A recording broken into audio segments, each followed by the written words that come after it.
T-minus 3, 2, 1, 0.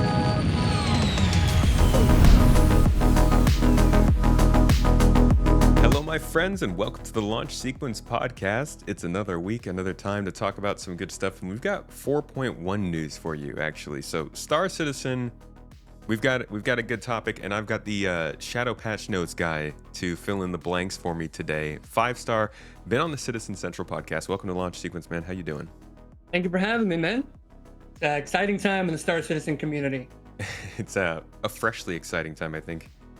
This year has, for a lot of people, been pretty quiet and a little bit, I don't want to say disappointing, but I think people have been very much scaling back expectations.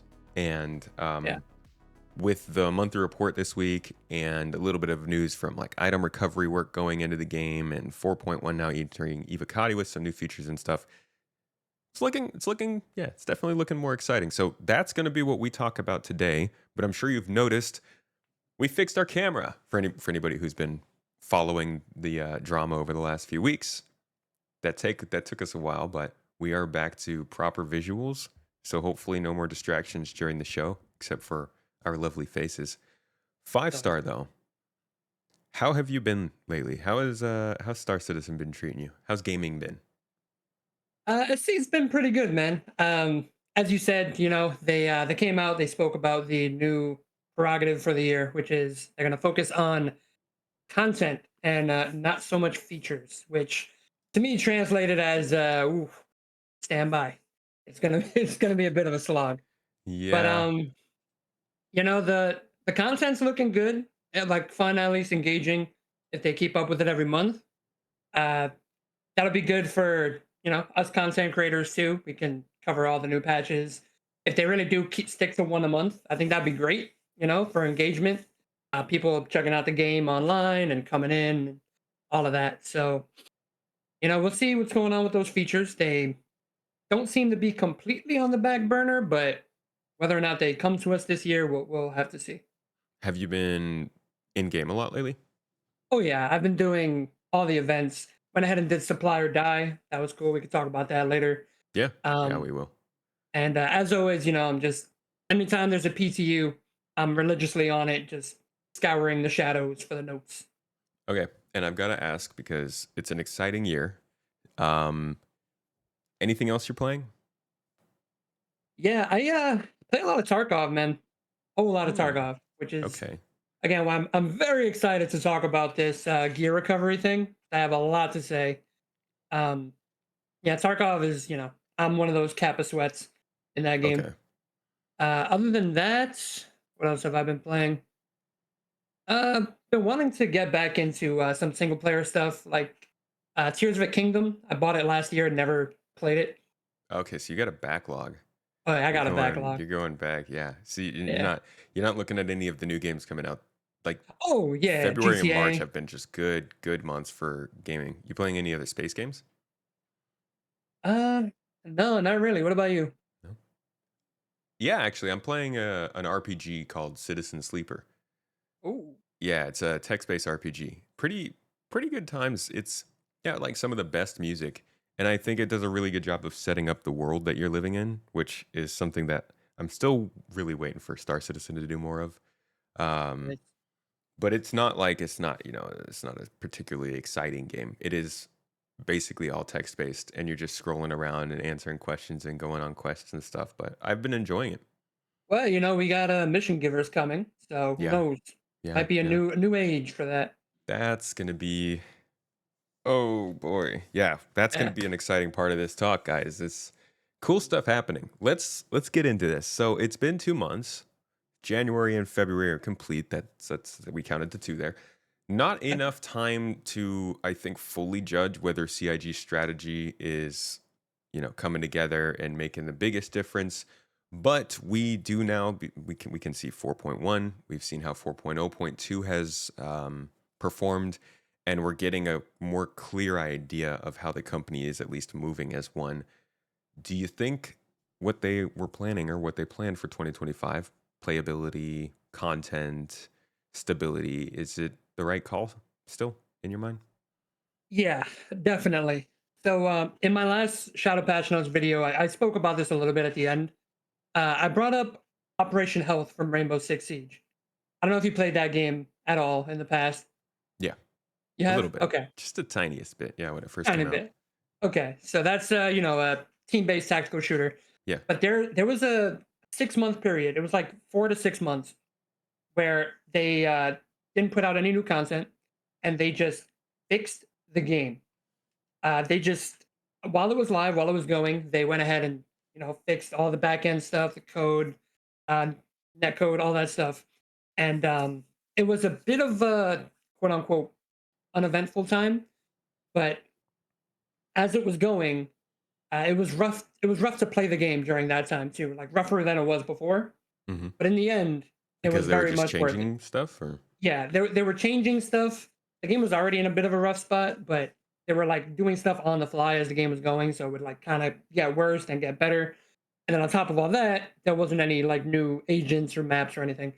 So it was kind of a rough time to play the game, but in the end, it was very much worth doing because it was a much better game for it, and it's lasted to this day for a reason. hmm well, So that's kind of what I feel. what a lot of people will say to that is that Rainbow Six Siege was finished. It was good to go. They had their features. Whereas Star Citizen, they're putting off some of the things that people are really looking forward to or care about for Yeah. longer for the sake of letting people play the game now. And I haven't seen much pushback on that just yet.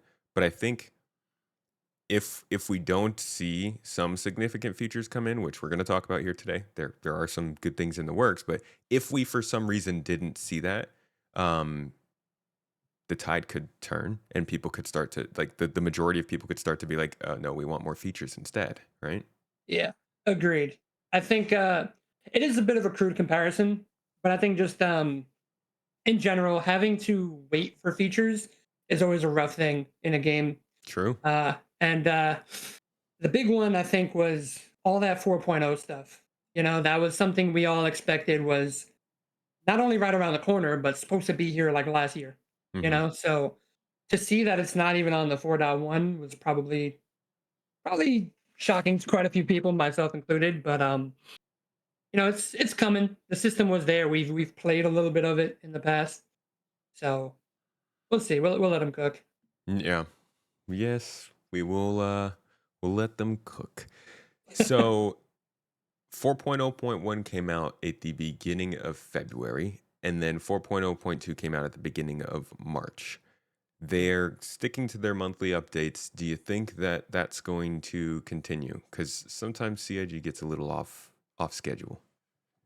So I had no doubts in them for these like you know 4.0 dot X patches, Hmm. but I do think 4.1 is where the turbulence may begin, just because now we got new stuff introduced into the code branch. We got the locations and whatever else is announced for 4.1. That's where we might find a little friction. But I think if 4.1 comes out in a timely manner, then we could probably expect a timely manner for all the .1.x patches after that. And they seem to Well, want to do it, for narrative purposes. They want a new event every month, right, to keep us engaged. yeah, they're getting into 4.1 in Evocati now, which is a good sign. I mean, considering the things that are in that patch, what would you say? We're going to go over the full list of things that they have planned for this update, but what would you say is the biggest thing that they're talking about? So for that patch, well, the item recovery, but we'll talk about that a little Yeah, later. yeah. But feature wise, probably the Hather stations And look those are pretty just cool. locations basically, right? With contracts, Yeah, ground air. There was some video of it from way back in theaters of war. yeah, and it Yeah. looked pretty cool. Uh, so there's a lot they could do there, especially when you consider combined arms, air, ground, ground vehicle, all that. Yeah, I'm very curious what they could do. I'm not Evo, so I don't really know. Really looking Okay, forward to gotcha. PTU tonight. Well, let's talk about 4.1 and what else it includes. Um, because this is kind of we're in an interesting point once again, a little unprecedented. We don't normally do these scheduled patches once a month at the beginning of the month, but with this kind of a reset that CIG has done with this, we could see them stick into schedule. And if they are disciplined about it, it could last far into the year, maybe the whole year. So I do want to look at like 4.1, how big it is, and what the chances are that it might not fulfill what it's supposed to be when it comes out. And also emphasize that this is just 4.1.x, right? We're not getting everything that they've listed in that first update. Yeah. Um, I mean, they might. We'll have to see, what comes out on PTU and everything. But I'm pretty confident if they said it would be on the dot one, it'll probably be there. Well, they said in the roadmap roundup, they said it was 4.1.x. Oh, The gotcha, gotcha. branches, yeah. So that caught me too, and that's why I'm like, okay, so we're talking about good stuff, but this good stuff could be spread out between April, May, and June rather than all coming in one month. So let's talk about some of the other stuff in 4.1. What's some things that have caught your eyes? Hmm. Well, the mission giver for sure. Uh, so okay, little story. When I first started playing SC, um, my friend kind of convinced me to play it, and he was like, "Oh, hey, here's a bunch of money. You want a ship? Got the constellation." Completely Sounds about bounced right. after like 2 hours. He's like, "Okay, bye." Uh, I was like, "Oh, okay." So now I was a little lost in the sauce, just figuring out the game on my own. And the About first what thing I time was did, that? When was that? I know New Babbage was like brand new. So Okay, whenever that happened, um, 2019, 20, yeah, it late was 2020. It was very early 2020. Okay. 2020. Yeah. So yeah, I opened up the Mobi and I just saw like these appointments pop up, and I was like, "Oh, Twitch Pacheco. Okay, let's go talk to this person." So I'm an old school Fallout player and stuff. I love my RPGs. So I went down, spoke to her. I was like, "Oh my god, this is so cool!" And I went and tried to do some missions, hit a bunch of jank, and I was just like, "Wow, this is such a good base for something great to come." I can't wait to see them expand on these mission givers. 5 years later, Here we uh, are. here we are, nothing done with them. So I honestly, I thought they were just going to be forgotten about, kicked to the wayside. Like nothing happened by this point. It's probably a wrap. But hearing that they're now going into new mission givers, that gives me hope that they'll go back and kind of flesh out the ones we already have as well. Yeah, that's what I'm thinking too. And that what you were talking about, that's what I was talking about with like the Air and Halo belt gates. It's like so many things in this game will just be on the wayside in terms of information that you're like, okay, well, I guess it's not in anymore. Maybe it's not in. They haven't talked about it. And then suddenly it pops up. Yeah, That's happened a lot in the last couple of years. That actually happened just this week in the monthly report with the idea that your power allocation will change your maximum speed on your ship. Wasn't wasn't expecting that. And I think that will please a lot of people who want to go interesting. faster. Yeah. Yeah. So, um, you were, what was it that you were, sorry, I completely lost my train of thought. Repeat to me Oh, what the good. last thing you said was. Oh, we were talking about mission givers. Yes. So, last year on the monthly reports, they were talking about mission givers in the narrative sections. And then I think at CitizenCon, they started talking about mission givers again. So now that popping up at 4.1 kind of shows that they are working towards getting them all up to date.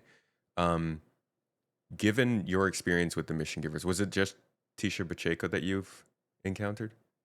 Oh no, I went and did all of them. I just wanted Okay. to know, what's the depth of all this? What's the Yeah. depth of the system? Who do we have? Where are they? So I've interacted with all of them, even Wallace Klim and his microtech mission. So how So would yeah, you there's say, sorry, go ahead. no, again, again. Well, how would you say that's different from a normal contract? Oh well, it's a lot more immersive. You have to go down, speak to them. At least for the first one, you go down, you speak to them, you get a feel for the character, put a face to the name, and they give you a couple different contracts that you could do. And once you build enough rep for them, you can get kind of a really cool final mission. In the case of Twitch Pacheco, it's a really awesome caterpillar mission, like a prison module caterpillar thing, Yeah, that's a which good one. one of the best missions in the game, in my opinion. Yep. Doesn't really work, but really cool. Sounds like the game. Yeah. um, okay, so are besides the final mission, are the other ones better? Would you say they're higher quality, more interesting? Uh, Not really. They're pretty much Okay. par for the course. You know, it's like, hey, go here, blow up this ship, type of deal. I haven't done them in a Okay. while, so maybe they're different. I doubt it Hmm. though. But yeah, it's not too different from stuff you'd normally do. I know for like Wallace Clem, it was just general like little delivery missions, and then in the end, he gives you a mission to go to somewhere in Crusader, get a little baggie of drugs, fly to Microtech, and drop it in a dead drop in a Yeah. garbage can at the club. It's pretty cool, you know. Would you say then that they need to do more with this new mission giver in 4.1 for it to be a reasonable addition, or does it just need to be like some voiceovers for your normal contracts being handed out Man, so I really do think if they're touching this, if they're doing this, it needs to be like pretty much an overhaul to this whole thing. to how mission Uh givers work? yeah, like they gotta go back and fix the old ones too. And I imagine that this one will be different than the ones we have now, since it's, you know, it's fresh, it's made with new systems and stuff. Hmm. Uh the big question is what would it be for? And I have a hunch probably it's something to do with Hathor. It's either Well, Hathor or the Valakar, I I mean, think. we do know to some extent, just from leaks, and Oh, I won't say those here on the podcast, but yeah. it I heard him is. too. I just didn't want to say it. Oh yeah, yeah. um, it is. Trying to think of how I can say that without spoilers. You guys can look it up if you'd like to. Not the place that I really want to put that information, but the mission giver is, I guess, meant to be different from something that we are normally doing. Yeah. But but if it's just still basic quests, if it's not narrative, is that worth it for us to have these faction representatives in the game, or is it just like kind of over extra dressing on top of what we already have? It probably wouldn't be worth it, but I think there's no way they do this without a narrative backing. I think they've made it pretty clear that narrative is taking the reins this year, right? Hmm. And I feel like if they're putting this in, it's gonna have narrative, it's gonna have voice acting, it's gonna have a location-based NPC, like you can physically go to, and you know, probably its own mission chain with reputation. Speaking of mission chains, reputations, and you said Hathor, we've got a couple new factions also coming in to 4.1 and Star Citizen. Do you know about which ones they're planning already? I think Hathor, there's a couple others I think that they're like making official. Off memory, not really. I just know Hathor. I read them, but like I hadn't heard of them before, so it didn't really retain in my brain. Okay. Why don't you tell us about it? Well, I know Rayari, I think, is getting better representation, and they are kind of like a side company in the game right now. They just have outposts Oh, around some of the Crusader moons. yeah, they make like the Like, plant stuff, yeah, they've like the got like farms. that Yeah, circular greenhouse thing inside yeah. of their, yeah. So they're gonna have, I think, representation in the game, which I'm guessing that's kind of science related, maybe harvesting and gathering and stuff like that. So, and then there's also a little bit of work going into like in the monthly reports, they said that the Bounty Hunter Guild is starting to take over all of the bounty hunting contracts. They said that there is a new combat focused guild called, I think, or a faction called Foxwell Security. And they Nice. will be doing a lot of missions. I think they're taking over mercenary missions. And Mm. it really feels like they're quickly getting into the mode of Star Citizen 1.0 drive of that panel of the guild system and the factions and stuff. Yeah, like the guild and then like the sub factions Yeah. under that. Gotcha. Yeah, because I'm curious if you know, we'll still have Hurston security, Crusader security, that kind of stuff with rep. Yeah, those will be the factions. So they'll probably be like you'll do a mission for the mercenary guild, and then that mission can be for Foxwell, it can be for Hurston Security or something like that. But I'm Okay. curious how deep they go with it because there's so much potential for it, but it's easy to get carried away with how exciting it could be. Yeah, and it's good to hear, man, because with all these new systems coming in, I always think about like rep and where it can go. So that talk at SitCon was really, really cool for me where they showed like the branching stuff, Hmm. for everything, like racing and farming and monster hunting, all that. Well, how have you felt about rep and security so far? Now that we've got pyro and there's a bit of a separation between lawful and lawless, but it's Star Citizen, so we know it's not. That's not that true. Do you feel like you're starting to miss out on the ability to identify who might be dangerous? So the way I see it is, if you're in Pyro, you're already consenting to PvP. That's the way I look at it. Um, as far as rep goes, and to quickly talk on what you're talking about, like who's a threat and not, I Hmm. think that'll be remedied a little bit by like the org tools. Like the names with the colors and all that. It'll help to identify like who's an immediate threat, at least if they're tagged by your org or whatever. Yeah. But as far as rep and Pyro goes, I do like I like and I don't like what they've done so far. I realize it's probably pretty placeholder, but we have headhunters and we have the CFP, right? Hmm. Right now it's just a bilateral system, but I do want to see something with the what is they called rough and ready, right? Because a big thing for pyro for a lot of us were we were expecting limitations on where you could go based on reputation, which right now we do have as far as the ground locations go, the Hmm. settlements. If CFP doesn't like you, they will shoot on site with their AA turrets and stuff. But as far as the outposts go, in lore, the space stations in lore, a lot of these are controlled by CFP, like the smaller ones, like Rod's refueling or whatever. Rough and ready. No, no, it's a small space station called Rod's refueling, Huh. and CFP owns space stations. they're supposed to in I didn't lore, know that. but they're all kind of controlled by Rough and Ready, and Rough and Okay. Ready has no rep, which Right. is very weird. Because Yeah. like if you look at the design of the space stations, they're meant to be like you're meant to sneak around them if necessary, Yeah. and They're rep gated, definitely. yeah. So it would be cool to see space stations get the same treatment as settlements, at least the smaller ones, to where like if you have bad rep with Rough and Ready, then you'll have to go to these other ones, like Yeah. Megumi and whatnot, See, but I and vice think versa. I think when people, a lot of people will focus on bugs and stuff like that, desync, whatever. But when a lot of people say they want the game to be playable, I think that's what they're talking about. They see a feature that's been implemented. We got this feature implemented with the two factions, which is great, but they want to see that fleshed out in the rest of the game. And I think that's what this year is.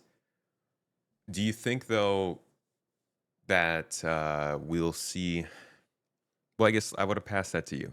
Do you think that that's something that we can see in these updates since they are focused on what seems to be fleshing out the game rather than like moving on to new features? Yeah. Fleshing out the game, I think right now there's a big push for narrative and rep, I feel. Um the whole thing with supply or die is that we pick a side and it's supposed to shape the verse. Yeah, they were very vague in that, but it's supposed to be we pick a side and we shape the verse. The issue with that, at least as far as I'm concerned, the issue with that is there's a very overwhelming majority of the type of Star Citizen player. And I think we all know the overwhelming majority are not PvP enjoyers. So I think it's pretty safe to assume the community is going to lean toward the CFP side. And I worry that that might turn Pyro into not such a lawless place when it was kind of always meant to be. You know, it's a little unfortunate. We only have two systems, and the very second one we ever get is just straight up unlawful. But I do think places like that are meant to exist in the verse. Yeah, definitely. And I hope that it'll find its space as more systems come online and security comes online and the freaking AI come online. That's one of the Oh things that yeah, doesn't make Pyro very dangerous. There aren't that many AI pirates that you'll run into either. yeah. There's no like getting interdicted or just random Hmm. AI showing up. Like even in Stanton, if you'll get attacked by random AI pirates, or if you have a high enough crime stat, the UEE will send hammerheads after you. I don't really think there's any of that in Pyro. Yeah. Yeah.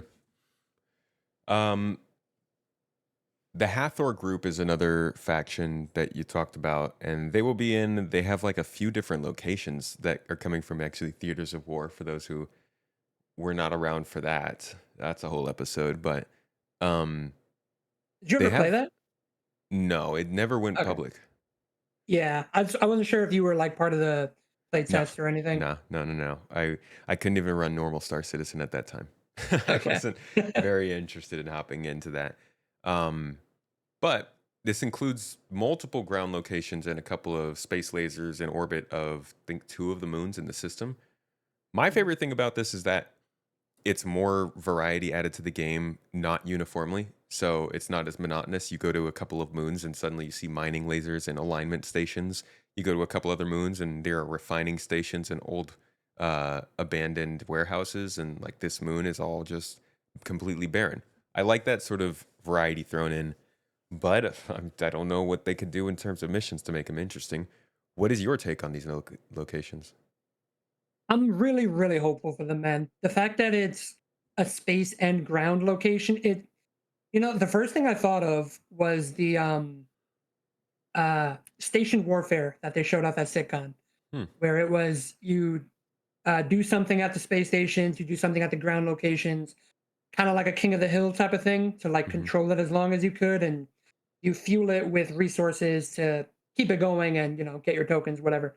This will be something different than that, but it's kind of the same concept where I think the missions are going to use both locations simultaneously, Okay. and I'm excited for the new style of missions that will come out of that.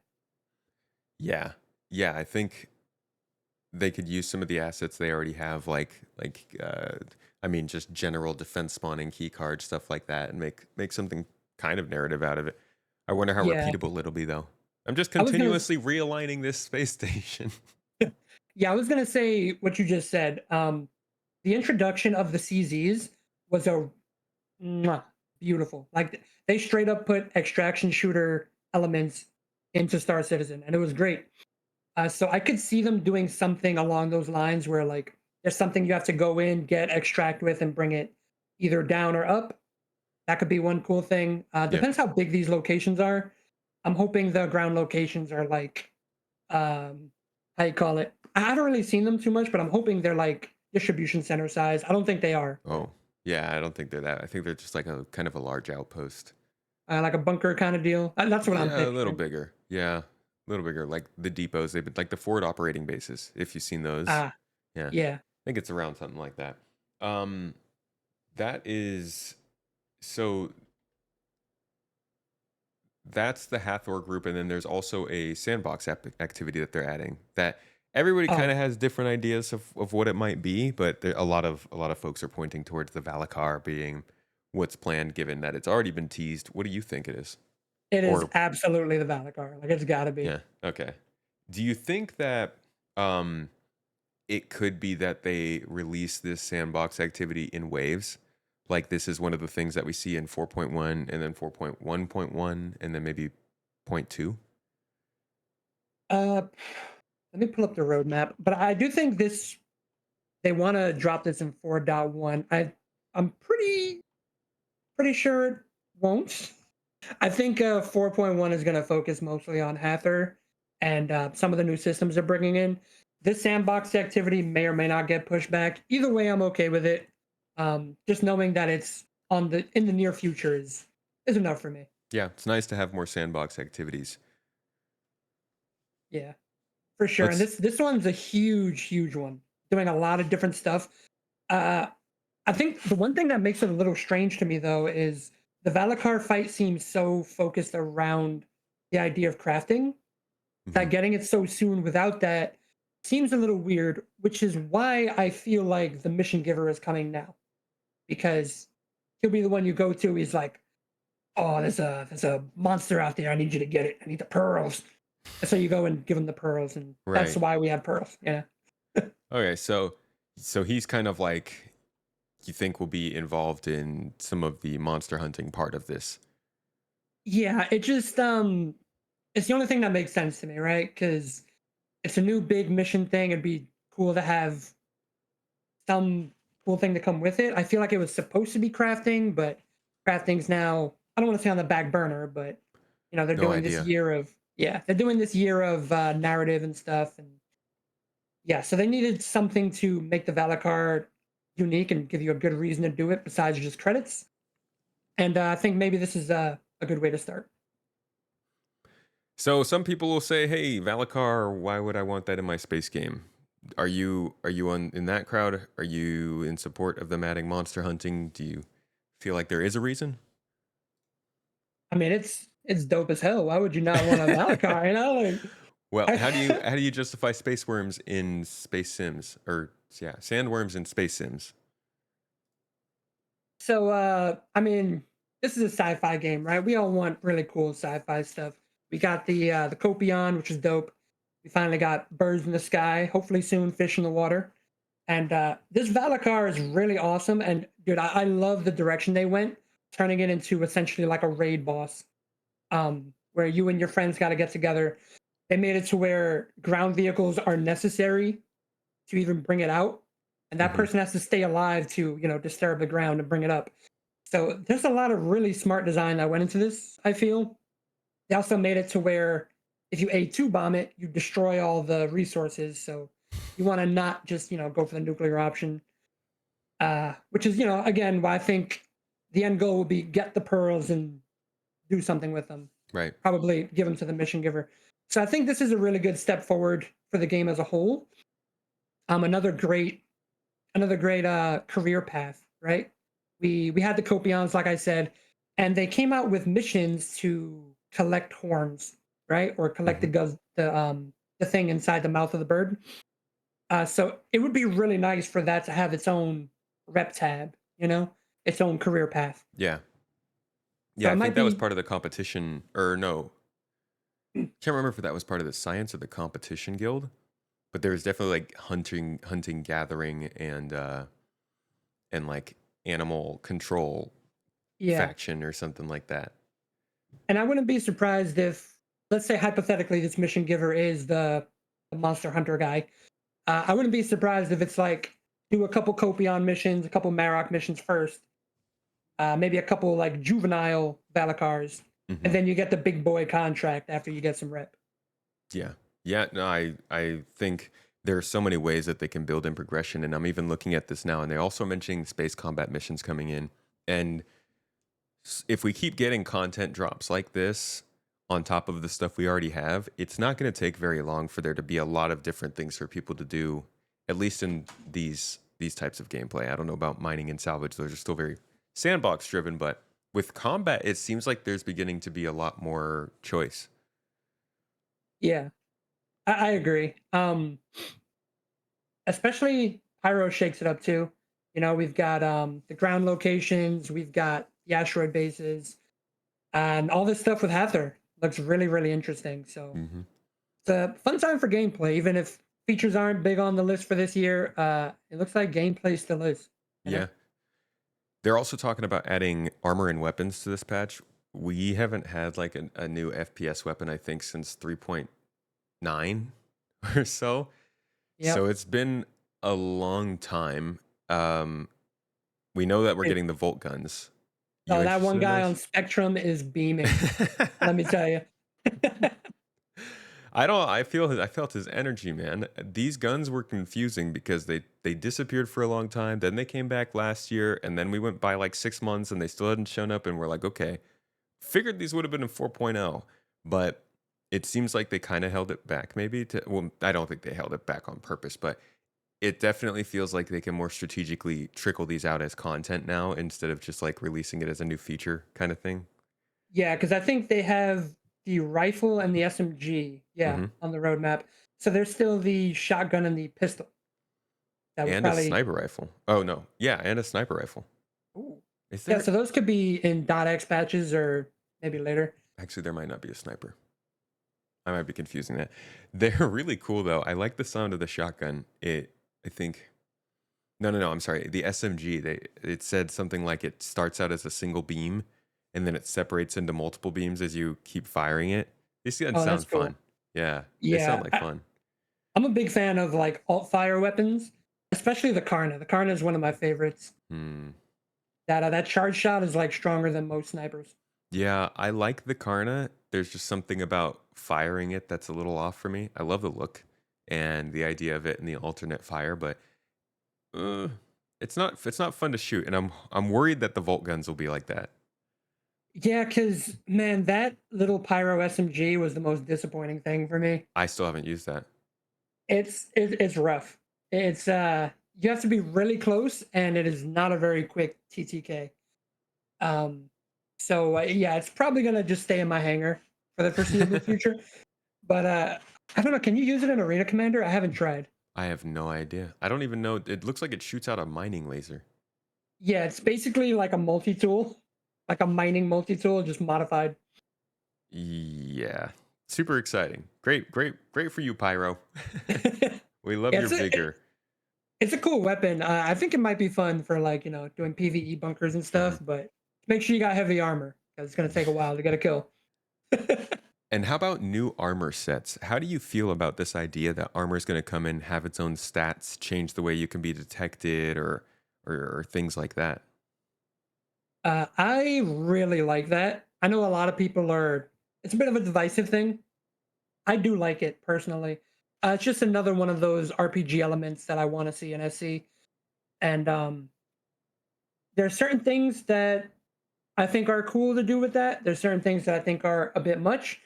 I know one of the main things is you may or may not have EVA with the racing flight suits, which I believe are coming very, very soon. They're supposed to help you take less G's Hmm. or, resist more G's, I should say, which could be really, really huge in racing. You can imagine if you're doing any kind of competitive racing, you must wear one of those, you Yeah. know? Yeah. You'd be at a disadvantage for not. Yeah, so I overall think it's cool. I know some people aren't super thrilled by the whole idea of you have to wear a full set of something to get that set. Um, I'm here or there with it. I could take it or Hmm. leave it, but I think it's fine personally. I didn't know that part. I thought it was on a per item piece basis kind of thing. Yeah, I think in Sitcon they covered like to get the bonus you need the full set, pretty Okay. much. Okay. Well, I like it being attached to armor and equipment more than to your person. I hope they don't go overboard with the stat Yeah. differences, though. So with the person thing, I actually do really want the stats attached to the person only because that's the only world where I see Death of a Spaceman being possible. Because like Death of a Spaceman is such a weird thing for them to want to do, but if they do it, the only way I could see it being really sensible is like the big the big drawback is if you die too much, your stats go down or go back to zero. That's like the only way I could see it coming in and not ruining the game. I mean, they want to try and make it a huge money sink to take away a ton of money, but yeah, at the end of the day, money is more easily replicable than skills. And I think they recognize that, and that's why they've started to talk about adding character skills to the game. They've been so quiet about that, though. Since they brought Yeah. that up, I think they've mentioned it maybe once or twice besides that. Yeah, and I think that was in 2023 when they first spoke about the skills, right? 22. 22, damn. Yeah. Time flies. Yeah, it was partner development with Chris and Rich Tyrer, I believe, was where they talked about that a bit. Yeah. Was it? I know it wasn't Yes. last year. It was like No, the it year wasn't last year. before. In But 2023, they demonstrated it with some stuff with like showing skills and assassinations. So yeah, it must have been 22 because they showed it the year before that. And we don't know everything that's going to include, but yeah, that's a big change for Star Citizen, and I think it'll make people care more about their character. You're right. yeah, it would be nice to hear more because trying to think what there was some other game that would kind of work like that, but it has to Death of a Spaceman has to be a thing where you can still go out and die a billion times if you want to. Um, but there's some like lasting issue if you do that. And I think skills is a really good way, something to make you not want to die so many times. Yeah, But if you there's got do, to it's be. like not the end of the world Yeah. at the same time. All right, let's talk about the not actually the final change to 4.1. We don't know what else will be included, but definitely the biggest, as you mentioned, the item recovery. Now, this is a Oh, long-term mm, topic in Star Citizen, something people have been begging for, a but it's spicy not meatball. exactly. Hmm? A spicy meatball. Yeah, a very spicy meatball, not one that people are getting exactly how they expected. You want to Yeah. lay out the saga of item recovery, at least this week's saga? Yeah. So pretty much no matter what you wanted for item recovery, there's probably something in here that makes you happy and makes you unhappy. Because they went ahead and pretty much laid it all out. Let me actually pull that up because there's quite a bit here. They pretty much said in so many words that they're doing a tiered system, and this tiered system is going to start with, guess what, a tier zero implementation. We're great Uh, at that. yeah, a lot of people are unhappy about that, myself included. Um, so if you guys don't know, the tier zero implementation, as far as I remember, it's essentially going back to pre 315, where you have your gear, and if you die, you just wake up with all your stuff on you, right? Yep, Uh, basically, what do you what except do for you your think about inventory. that one? Yeah, except for your inventory. Well, I mean, this is. I think this would have been much worse if they hadn't changed the way inventories work with backpacks. Because you can carry like 10 guns in your backpack now, right? So if Yeah. you find someone who's out in a popularly traversed area, there's a really good chance they've been looting guns. So if the Mhm. worst part of this for you is that you can't find a gun because you can't get somebody's equipped gun off of them because they got it back when they died, I don't think that's going to be a huge problem. Or maybe it will be, but I don't think that's going to be like something that would invalidate this. Um, Uh, yeah, depends on whether or not they have guns in their bag. Because the right. two guns you have equipped will just disappear with Yeah, them. but my point is anybody who is obsessed with looting, at least like I am, is probably picking up guns as they go Yeah. because some of those guns sell for pretty well, and some of them you kind of want to keep for yourself. So again, not saying that people will always have a gun to pick up if they kill someone, just that like I don't think that that is a good enough reason to avoid doing it for the benefits that they're looking for, and I think the benefits they're looking for are all the people who just want this game to play more easily. Yeah. If we weren't in the state that we were in with folks telling CIG we want nothing else besides just a smooth running game, I don't think CIG would be doing the tier zero thing for this. I think that they would be holding off and waiting until they had something more akin to what they said in Inside Star Citizen a couple years ago. But that's where Yeah. they're moving. Yes. So speaking of that, so that was the tier zero, which is coming in 4.1. And if PCU goes live tonight, we will experience that tonight. Um, Now, looking ahead past that, we have a tier one and a tier two. Now, the tier one is the bulk of it. This is where things get a little different. Basically, says you will have to register your gear at the kiosk, at like a kiosk. Yeah. Which this was the big thing that I wanted out of it. Like I said, I play a lot of Tarkov, and Tarkov has a really good insurance system. Which, for anyone that doesn't know, uh, it's an attraction shooter. When you go in, you insure your gear, right? You pay ahead of time. If it's something really good or really valuable, you pay a little more. Something cheap, you'll pay a little less. And if you die, a certain amount of time after the raid, all of this stuff will be delivered back via the mail. You pull it out and you can use it again. If someone takes your gear and extracts with it, you would not get it back, however. That's how it works in Tarkov. Um, so when it came to gear insurance and SC, I basically wanted it to be as close to that as possible. And looking at this, it's kind of like that, but kind of not really. So you do go in, you pay for your gear to be insured, and when you get it back, you go to the terminal and get it back. The To be honest, I was pretty happy with this tier one system overall. The one thing I wasn't super keen on though was the fact that store bought items are always insured by default, and you'll always get them back.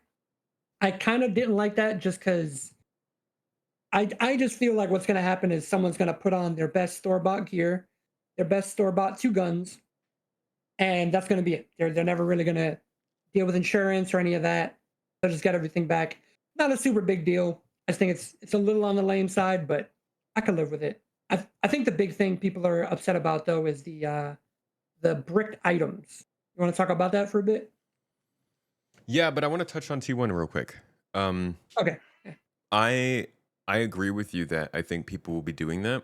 One thing that I'm confused by here is why they're not using item insurance. Why now they're not applying the ship insurance and warranty system to items? Why? Because in that Yeah. instance, if you have to replace your items, you would get back the base level of that item, which then is Yeah. reason for those people to not die and have to reclaim them. Every time you have to go and get an item back from insurance, it should just give you whatever that base level is. No upgrades, none of the crafting benefits that you might have gotten from, if somebody built that thing custom for you. What do you think of that? Yeah. So that's the crafting stuff is getting into the tier two, which is Oh, okay.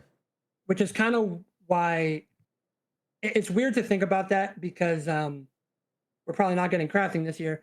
The the whole thing is like once it gets bricked, the only thing you can do is sell it or use it for materials.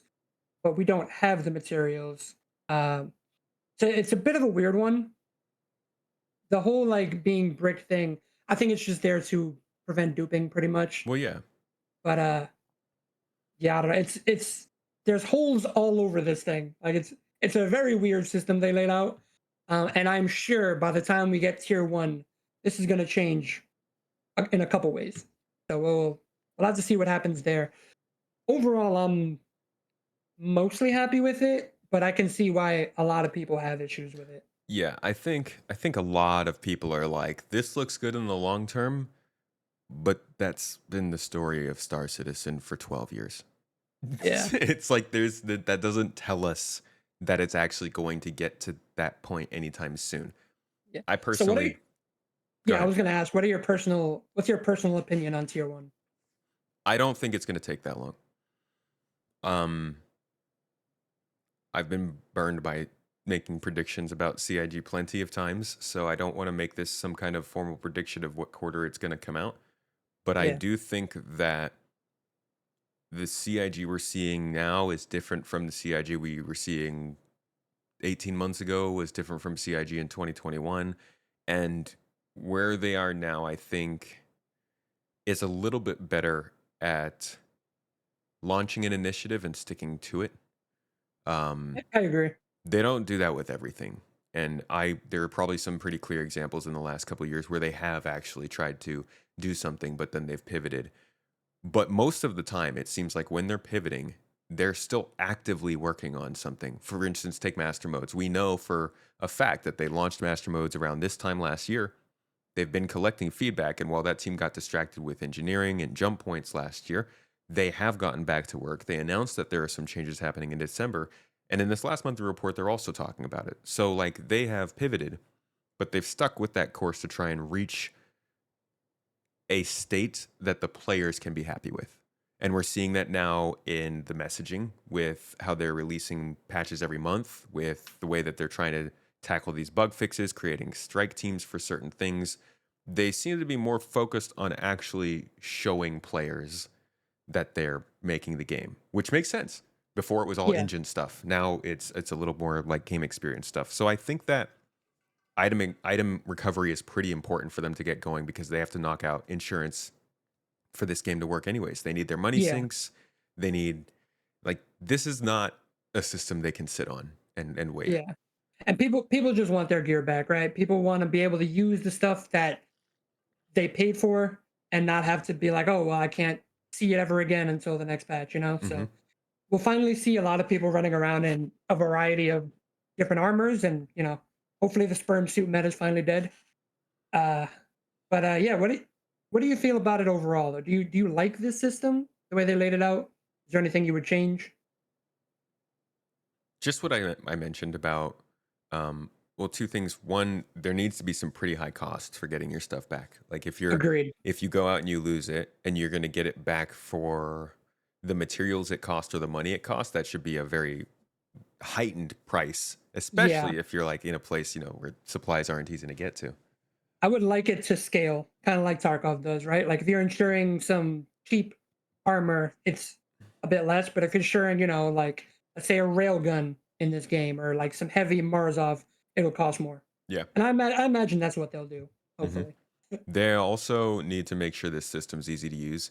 If you have a bunch of stuff, like I'm not a UI wizard, but I'm expecting that if I were to click on my ship on whatever UI I use to ensure that ship, then I can see everything else that's within that ship through a drop down, and I could just easily select, coverage for each of those things rather than having to like click through a menu, go to this item, scroll down a list, click ensure, pick the amount of time. Like this, this is going to be a really clunky system, I think, if it's too difficult to use because we're going to be insuring everything, our pistols, our rifles, our cargo, our vehicles, our ships, our armor. Like it's got to Yeah, be easy to do. and that's the crazy thing, man, is the ships and interiors section of this was unforeseen because that was dipping into what was just shown at SitCon, the tier 3 insurance, I think it was. hmm So now it's got me questioning like how does this change the ship insurance system? Because surely it does. That's why I don't understand why it's not on the same system. Yeah. I kind of had a similar thought. It's that was probably the thing that caught me the most off guard. I was like, oh, we're doing ships right now? Okay. We'll see Interesting. how it goes. We'll see how it goes. I'm sure this is going to be something that they explain a lot in the next month. Yeah. The the I'm looking forward to it. the tier 0 though is like something that I think I'm kind of bummed out by because of the looting complications. Um I hate it. I despise it like you would not believe. It would be nice if they skip it, but I know I get why yeah. they feel they have Yeah. to. I'm the kind of person who loves to loot, and I don't know. I don't think this doesn't bother me that much, but we'll see when I'm playing. I'm sure there will be a time when I want to pick up a gun and I'm like, "Oh, this looks really cool." And then I can't for no reason. I hate Yeah. arbitrary limits, but this is one of those times when I'm like, it's a holdover. It's just Yeah. as long as it doesn't hold us too long over. Yeah, just it feels like we're going back to pre 315, like I said, Yeah, which which which a is lot of like, all people kind right. of want. A lot of I yeah. people, yeah, a lot of people just hate the idea of needing to find their stuff, and I get it. When the game's broken, it's a little more difficult. Yeah. Although I will say the body markers have been working very well since 4.0. At least for me. I haven't had an issue of not finding my body unless it's like fallen through a planet or something. Yeah, don't you guys hate that? And you just can't find your body because it fell through the entire planet and escaped you. The Do you worst. think 4.1 is going to have more stuff in it than what they've revealed so far? Uh Not really, with the exception of, the shadow patch note stuff. There's definitely going to be a lot of that. Um I've heard through the grapevine a couple things, so I'm pretty sure this patch will have a bunch of like, ship changes and possible weapon changes, things like that. But in terms of big major stuff, I wouldn't really. I don't see them putting any surprise stuff that wasn't on the roadmap. Okay, that's fair. Well, ultimately, it feels really narrative focused, and I gotta say, just like what 4 months ago, maybe weren't even we didn't even have voice lines in this game. Like there weren't NPCs talking in this game in November.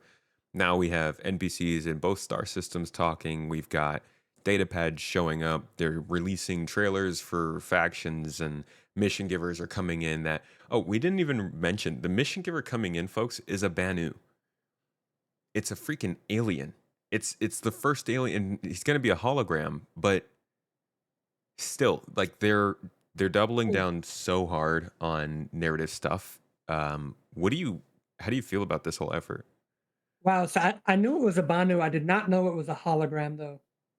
So it's gonna be kind of like what's his Like nuts Rudo. in Grim Hex, yeah, like Rudo. Yeah, yeah. Hopefully That's better in, performing. yeah, hopefully.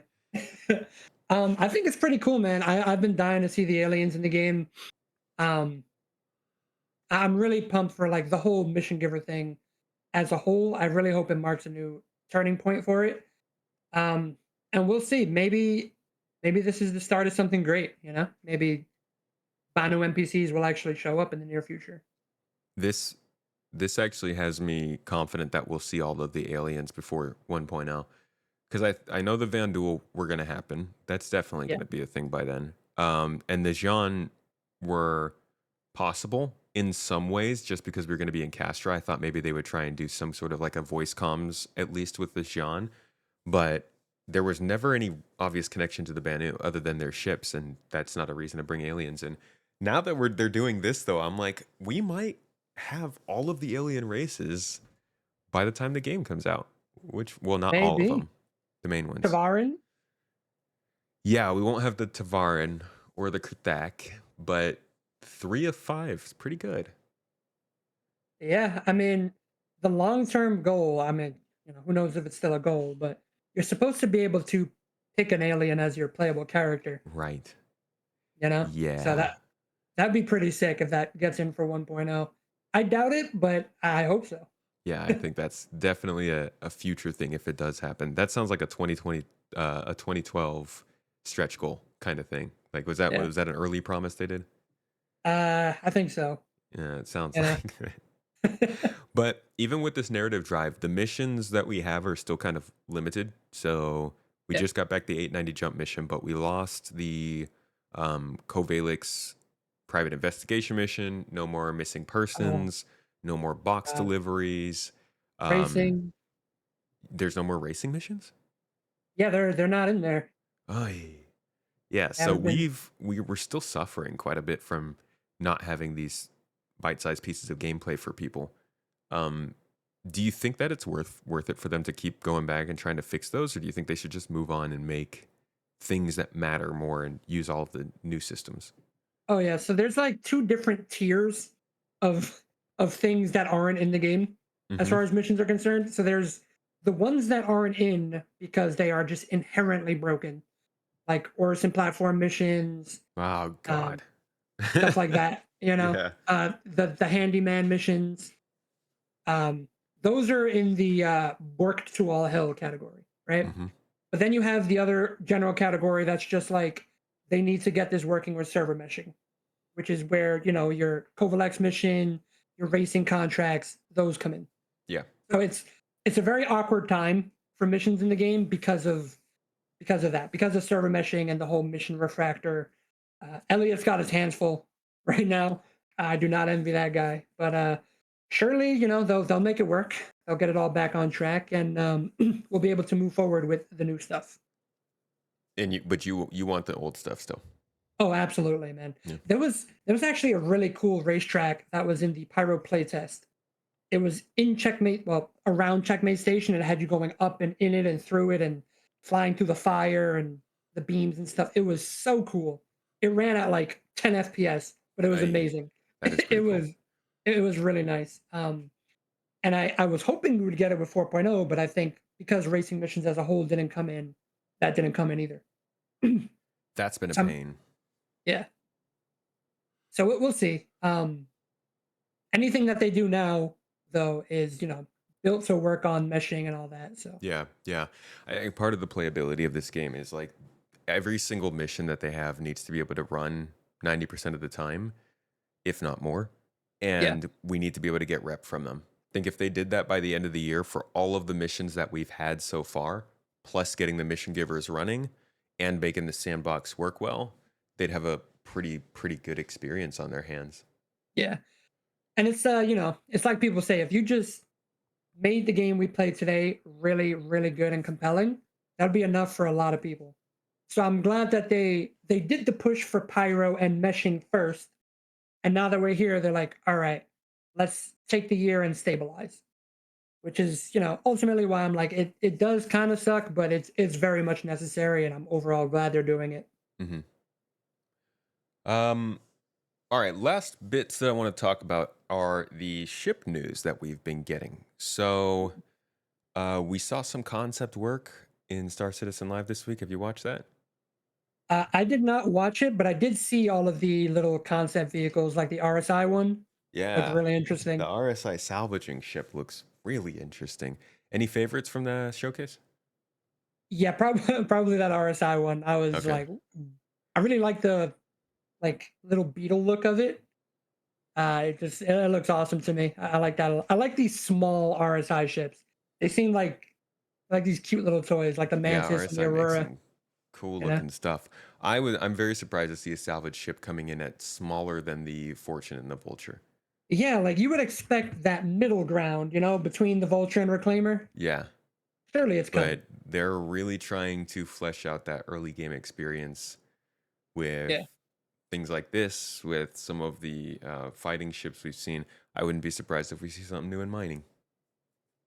Maybe. yeah. What do you think? What do you think this RSI ship? Oh, really quickly, are these like things that they're actually doing, or was this just them like kit bashing? No, those are concepts they're working on Oh, to go in okay. game. Yeah, Wow. I yeah. wish I knew that. Okay, cool, cool, cool. So this little RSI vehicle, do you think it'll be like a 6 SEU kind of deal? Like something smaller? Um, I think that would be a good fit. 6 to 8 SCU. Yeah, enough that you can make a little bit of money from it, but not encroaching on the territory of the vulture and stuff. Mm. Yeah, I think like 6, maybe 10 if there's a buffer, but something really basic. Yeah, because the Fortune and the Vulture are single ships, single person ships, but they're also pretty expensive as far as like a new player acquisition goes. So this being like half the size but still being able to do the job, I think would be really cool Yeah. if it comes out to be like half the price, at least in the game. I'm looking forward to it. The ships they're working on seem to point towards a focus on content. I'm a little bit the idea of an RSI strike fighter was a little weird. That was one that they talked about. They don't have any concept art for it, but they're working on like an RSI kind of heavy fighter um, Okay. that is based off of the chassis of the Mantis.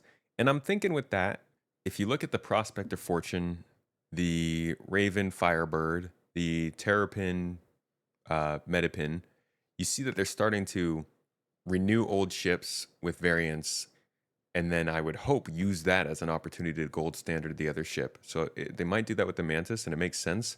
But I I do worry about them doing that too much. And I'm also like, I don't think the Prospector got an update when they did the Fortune. Yeah, we we desperately need every ship in the game to have its component access. Like that is a must-have before engineering can come online, right? Because right now, if you're in a Cutlass or a Constellation, you're just kind of screwed when it comes to that. So it would be nice, especially like you said, in the case of the Prospector, you basically have pretty much the same chassis, So one would think they would have done that, but That would have you know. been, yeah, the best move. But other ships, the other ship that really caught my mind from this was, I believe they're doing a new Kruger vehicle, Yes. which I love Kruger. I absolutely love the Archimedes. So anything Kruger is very welcome. I believe it's supposed to be a fighter, right? Yeah, it's a really small fighter, smaller than the Gladius, but bigger than the Archimedes, obviously. And it's got that sort of retro 70s, 80s look to it, mixed with a little bit of like, I was seeing a lot of Naboo fighter from Star Wars in there. Yeah, it had like a 80s, almost like a Jetsons vibe, or like you said, the Naboo fighter. Yeah, yeah. I really like what they're doing with that. And I'm just amazed that these guys, these artists, can still make these ships feel so unique, but also connected to a company within this game and be so detailed. Um, I appreciate that I hope these ships that they're showing us are ships that they will eventually put straight into the game and Yeah, lean away from the concept sales. But it's cool to see some more variety coming into the game. agreed. We just got to, start chiseling away at that backlog Yeah. for So sure. any other big features or developments that you want to see in the next few months? Not necessarily 4.1, but maybe up until 4.2 comes out over the summer, let's say, or the spring. So I gave my predictions for this year, and I think I was wrong about the first one, which is we're gonna get engineering and stuff like really quickly. Hmm. But other, other than that, the other two big things I predicted for this year were the Valacar and hacking. Just everything about hacking and the Legionnaire. I do believe those are still on track for this year. I do believe. I do believe. Hacking is such a stranger. I don't know what's I happening know. with that. It's a really important feature though. Yeah. The from what I hear, the Legionnaire is like very far along, pretty much like done. Um, so it needs the hacking to come out, but also hacking is a huge part of base building and base rating because pretty much the way they said rating would go is you hack the freight elevators and you hack the shields or and stuff like that. So this is a system that needs to get out prior to those. And it seemed like base building and crafting were supposed to be the focus of this year before I got switched to stability and playability. So on the topic of that, I do believe we'll still get crafting and base building in like a tech preview or something this year, maybe. But I have pretty much no hope of it actually being live this year, Yeah, I personally. could feel that. I could feel that. Honestly, and I'd be fine if it entered the EPTU this summer and they just kept it there for 9 months.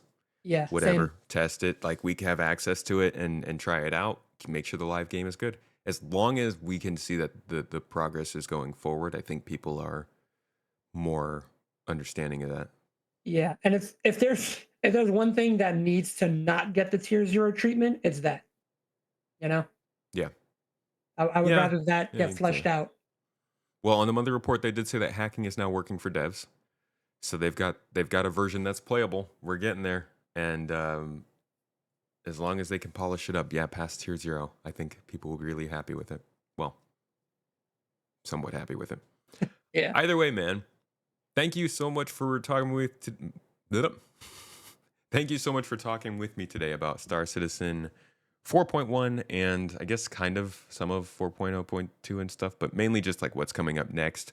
Overall, what's your excitement level? How are you feeling about the game right now? really excited, man. Thanks for having me, by the way. Yeah. But yeah, I'm super pumped for this year. I'm really looking forward to how they get hacking in, how they handle all this narrative stuff. To be honest, 4.1 had more than I thought it would. I thought 4.0 was going to be an absolute nothing burger. But when I see the cool things like the mission giver, the Hathor stations, the what's probably going to be the Valakar fight, I look at that and I'm like, wow, that actually exceeded my expectations. So who knows? This year might end up still being a pretty eventful one. Think it could be. There's a lot they can do with content outside of just features. Yeah. Let the folks know where they can find your shadow patch notes and your stream and your content. Awesome. Yeah. So you can find me as The5Star on Twitch and YouTube. I put out a Shadow Patch Note video looks like it's going to be every month now with these events. So you can catch those on YouTube. Any little things you miss, come on by, see what you can find. And yeah, live stream as well. As soon as this PTU goes live, you can catch me live on Twitch as well. And we'll start looking. Awesome. Thank you again for joining me, and thank you everybody for listening or watching on YouTube. As always, you can find us on YouTube, Space Tomato 2, or over on your favorite audio platform if you like to listen while you're like driving or doing something fun. Either way, appreciate you listening in. Hope you learned something new today, and I'll see you next week.